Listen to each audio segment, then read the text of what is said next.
27 March 2026 ইরানের একটি radar control রুমে কর্মরত অফিসার হঠাৎ করে একটি অস্বাভাবিক বিষয় লক্ষ্য করেন। তাদের রাডার স্ক্রিনে দুটি অচেনা হেলিকপ্টার ধরা পড়ে। হেলিকপ্টার দুটি ইরানের আকাশ সীমার খুব কাছাকাছি এলাকায় কয়েকবার চক্কর দেয়। কিছুক্ষণ ওই এলাকায় ঘোরাঘুরি করার পর আবার সেখান থেকে চলে যায়। পরিস্থিতিটা শুরু থেকেই কিছুটা অস্বাভাবিক ছিল, কারণ সাধারণ অবস্থায় কোনো সামরিক হেলিকপ্টার একটি নির্দিষ্ট এলাকায় বারবার ঘুরে আবার চলে যায় না। রাডারে দেখা যায় হেলিকপ্টার দুটি ছিল 64 অ্যাপাচি ধরনের। ইরান ভালো করেই জানতো এই ধরনের হেলিকপ্টার শুধুমাত্র ইসরায়েল এবং আমেরিকার কাছেই রয়েছে, কিন্তু সেদিন তারা ঠিক কী কারণে ওই এলাকায় এসেছিল তা রাডার কন্ট্রোল রুমে থাকা কর্মকর্তারা বুঝতে পারেননি। হেলিকপ্টারগুলো চলে যাওয়ার পরও বিষয়টি নিয়ে আলোচনা চলতে থাকে। তারা বুঝতে চেষ্টা করছিলেন আসলে ওই এলাকায় এমন কি রয়েছে যার কারণে এত আধুনিক যুদ্ধ হেলিকপ্টার সেখানে এসে ঘুরে গেল। এর প্রায় 40 থেকে 45 মিনিট পর পরিস্থিতি আরও রহস্যময় হয়ে ওঠে। রাডারে আবারও একটি অচেনা সিগন্যাল ধরা পড়ে। এবার সেটি ছিল একটি ফাইটার জেট। রাডার কন্ট্রোল রুমে থাকা অফিসাররা লক্ষ্য করেন ফাইটার জেটটি ঠিক একই এলাকায় আসে। কিছুক্ষণ সেখানে ঘোরাঘুরি করে এবং কয়েকবার চক্কর দেওয়ার পর আবার চলে যায়। এবার রাডার কন্ট্রোল রুমে থাকা কর্মকর্তাদের সন্দেহ আরও বেড়ে যায়, কারণ প্রথমে দুটি যুদ্ধ হেলিকপ্টার এবং তার কিছুক্ষণ পর একটি ফাইটার জেট একই এলাকায় গিয়ে ঘুরে এসেছে। বিষয়টি সাধারণ কোনো ঘটনা বলে মনে হচ্ছিল না। এলাকাটি ছিল ইরানের সমুদ্রসীমার বাইরে আন্তর্জাতিক জলসীমার একটি অংশ, অর্থাৎ সেটি সরাসরি ইরানের ভেতরের এলাকা ছিল না, কিন্তু ইরানের খুব কাছাকাছি হওয়ায় বিষয়টি গুরুত্বের সঙ্গে দেখা হয়। কিছুক্ষণ পর ইরানি কর্মকর্তারা সিদ্ধান্ত নেন যে ওই এলাকায় একটি নজরদারি ড্রোন পাঠানো হবে। এটা ছিল মূলত শাহেদ 129 সিরিজের একটি ড্রোন।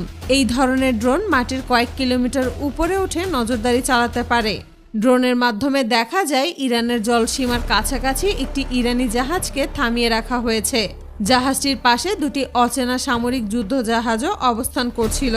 প্রাথমিকভাবে তারা বুঝতে পারছিল এটি একটি ইরানি পণ্যবাহী জাহাজ।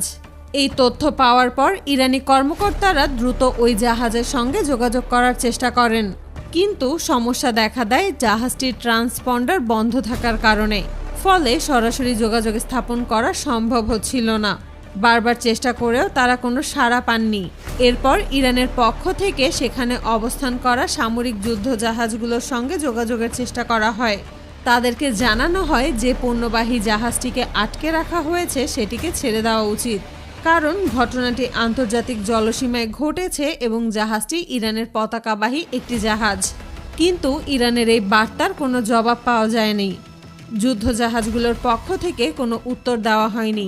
ফলে পরিস্থিতি আরও জটিল হয়ে ওঠে।